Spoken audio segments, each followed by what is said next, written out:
We're here with Paul Krugman, great economist. We've had him on our radio show, and now we're going to have him on our website. It's great to have you here. Just had a great event, sold-out crowd here in Cambridge, Massachusetts, to talk about the book. Give us your thoughts about, as you talk to people and they come up and sign books, what are they talking to you about their stories about the economy? Well, some of them are suffering. Mostly not, because I think by and large people who are really suffering are not able to manage to come to events like this. But everybody, unless you're in a very, very rarefied, wealthy elite, you've got friends, relatives who are suffering. I mean, this is very widespread. It's I mean, I'm in pretty rarefied circles, and yet I have relatives and friends. I know 59-year-old guys my age who've lost their jobs and doubt that they'll ever work again. So this is a national catastrophe that's happening pretty quietly, but it's happening. Now, in your book, you talk a lot about the issue of the stimulus package. On my show, I talk a lot about it as well. Wasn't big enough. Now, second term, Obama wins, Democrats win the House and Senate. Maybe the Democrats in the Senate finally get some cojones and actually, stop the filibuster perspective. What would have to happen in order to sort of reduce employment, reduce the unemployment situation?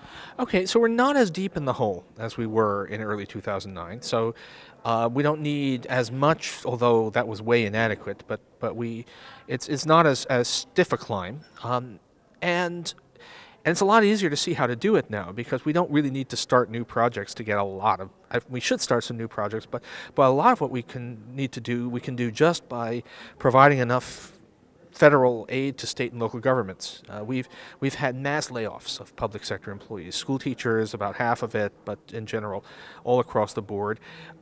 We should have been adding. Population's grown these past 4 years, and we haven't added. We've shrunk instead of growing the workforce providing essential services. We've cut back on public investment when it should have been increasing.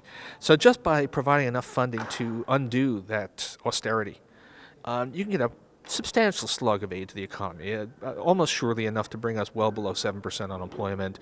And I think that might be enough to jumpstart the whole thing and get us back to really on a trajectory to full recovery.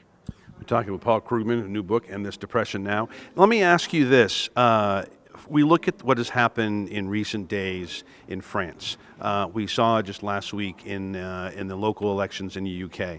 What does this portend for November here in the United States? Are people around the world finally getting enough information that they are saying, look, we're not going to let austerity measures continue here and balance the atrocities that were done by the top 1% on the backs of people making $50,000 a year? I don't think it's any guarantee. To a large extent, people vote against whoever's in charge, or whoever appears to be in charge when the economy is bad. And so part of the problem that Obama has is he appears to be in charge from the point of view of the public, who don't understand the scorched earth opposition that he faces from Republicans. So he might be punished at the polls, even though I've had plenty of criticisms, but the things being proposed by the other side are far, far worse. But so he might be punished. Who knows? I mean, as far as I can tell, it's actually he's done better than one might have expected at convincing people that a lot of this is the fault of the other side. But he needs to do more of that. No, I mean, but the basic rule, I mean, in Europe is we've been basically seeing that incumbents are being thrown out right and left, literally. We just had an election not too long ago in Spain where a progressive government got tossed out, and people say, "Oh, it's a shift to the right." Now we've just seen Sarkozy kicked out, and people say it's not. It's the general public just sees that the policies that the people in power are following are not working, and they're looking for alternatives. And in Greece, where basically all of the center was in a government of national unity, so the population is turning against the center, and you have sort of both communists and Nazis coming into the parliament. So this is a scary situation. How do you look at the new economy, if you want to call it that? We're talking alternative energy, the wind, solar, the idea of broadband in sort of the rural areas of America. How important is that, and do you think that it's a priority if Obama again wins in November? I think it's worth doing. I wouldn't say that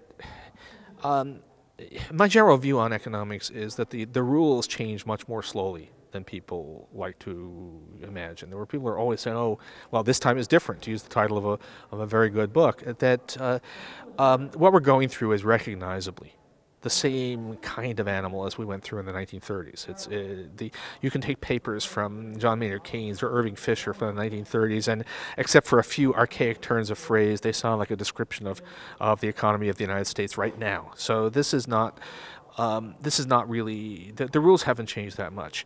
I think the point about alternative energy is that it is an area where there's good reasons to invest. And this is a really good time to invest because not only would the labor that you're going to be using for these projects be otherwise unemployed, but in a fundamental sense, the money would be otherwise unemployed too. We're basically sitting here with pent-up savings with no place to go, workers with no jobs.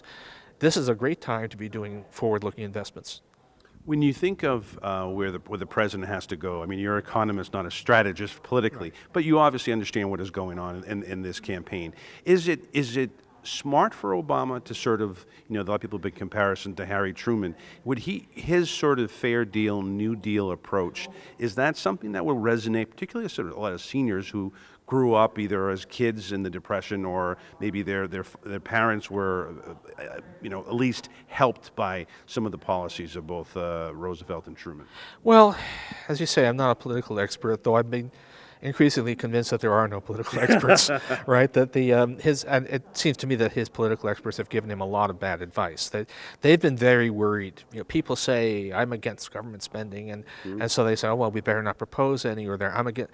But what I know, because I actually talk to political scientists, I guess, who are actual political experts, they're not campaign managers, that the public, people always say things like that, but they don't actually don't actually reward. Doing each week what the focus groups say you should is actually not a winning strategy. Standing for something is a right, winning strategy, and it's not just the memories of people. People actually like Obama. He's actually got much more personal favorables. They believe his heart's in the right place. He's been way too cautious, way too concerned that. Well, he's been concerned that he might seem to be not a serious, responsible person by the standards of the inside the Beltway conventional wisdom. But guess what? The inside the Beltway conventional wisdom is not serious or responsible. Right, exactly. In fact, it's disastrous. So I think he needs to kick up a bit more, and he has, by the way. But more of this. How about the fact that you have a more populist, progressive approach, and he's talking about, when he went to Ohio several months ago, I think it kind of opened it up, and he says, rebuild this bridge, Mr. Speaker. Those sort of, vignettes, yeah, if you might, to me would actually work very well in these communities that have been hard hit. Yeah, I mean, I don't know. Again, the mechanics of campaigning are not something I have any expertise in, although standing for something and making it concrete, sure. Say stimulus, and people don't know what you're talking about, and they maybe think something negative about it. Say government spending, and they may find it something. Say, here's a bridge that's falling down. Let's right, fix it. What about the school teachers we fired? Let's rehire them. Those are, in general, the public has been subjected to 40 years of attacks on big government, and they think they're against it, but they actually very much approve of the actual things that the government does. So make it concrete. Post office that's being destroyed by people. This is the fabric of America. Post roads, main streets, always a post office. This concept, the Republicans are trying to destroy it. Your thoughts, because this to me goes against the very basic founding fathers, if you want to look at the founding fathers as the example, which Republicans tend to do. Yeah, well, the post office, you can say technology is moving on, but not, it's still there. It's still, it is, I think, symbols of community. There was a reason why the Postal Service was established, which was it was supposed to be something that would tie the country together. It doesn't play quite the same role it did then, but it's still out there, so sure. Particularly at a time like this. This is the last time when you really want to be shutting down something that's a valuable part of American life, where the cost savings will be illusory because you'll actually end up depressing the economy further. And lastly, when it comes to Paul Krugman, professor, New York Times writer, now on this book tour, if the president said, Paul, I want you in the second term, would you take it? I would ask him to reconsider. And there's a reason for that. I mean, what should I be doing? Should I be running a government department? No, you don't want me doing that. You really don't want me doing that. Should I be in a position where I can say things, have the president's ear? I think my voice is not exactly silent right now. It's not as if they don't hear what I have to say. It's not as if the column and the blog are not getting through. It's not, they do read it. He himself does read it, I know. So this is I think my voice would actually be more silenced if I was inside. I think I'm in the right place to do what I'm doing. And is it in your mind that they need more Paul Krugmans in there, or is it better to be outside, to your point? They need smart economists who want to achieve stuff, but they're actually pretty good on that now. I mean, part of I had a lot of complaints about the policies being insufficiently bold at the beginning. It turns out that wasn't from a lack of a good economist. Christy Romer was basically, we now know, saying from the inside essentially the same things I'm saying, same things I was saying at the time. And right now we've got my Princeton colleague on Lee, Alan Kruger, is at Treasury. So that's not the problem. They have the economic advice they need. What they need is they need the political boldness to go with that advice. And do you think that the American people, would get behind a message, and obviously not only get Obama in, but get the Democrats in the House and Senate and in other races across? Because obviously what they're going up against is a well-funded machine, the Alex of the world, who are basically trampling on all these issues. Yeah, it's. I'm not going to say it's an easy climb, and there are a certain number of people who imagine that because Mitt Romney made a lot of money, he must know how to fix the economy, and that's something that you really need to. It's going to take a lot of effort to disabuse people of that notion. But all you can ever do, there are no guarantees, but all you can ever do is try. Paul, it would have been fantastic. We could go on for hours. Actually, since we're here in Boston here, and Bain Capital is here, and obviously Mitt Romney, tell people about the fact that there is not a job creation element to what Romney talks about. Bain obviously creates some jobs, and they also lose some jobs. Yeah, Bain was a. They moved money around. They cracked down on costs. So, some of it was actually bad stuff. Some of it was good stuff. No question, it was smart. But this has nothing to do with the problem of creating jobs in the economy. This notion at multiple levels, the notion that rich people are job creators, actually, some of them are, some of them aren't. Lots of ordinary working people are job creators because they do things that help other people to get work. And the notion that someone who's smart at financial wheeling and dealing is actually also smart about macroeconomics. Those are not at all the same thing. It's Herbert Hoover was a brilliant businessman, so? Right, exactly. Yeah. No, and if we were to get to a conversation, we talked about this on the air the other day, that if we can start talking about whether it's 4% or 5%, but full employment, that kind of language, that kind of discussion, that kind of dialogue would make this country a healthy place for years to come? Yeah, there's not having a job is a terrible thing for the individual. It's a terrible thing for society to have lots of people not employed. Full employment really does need to be a target.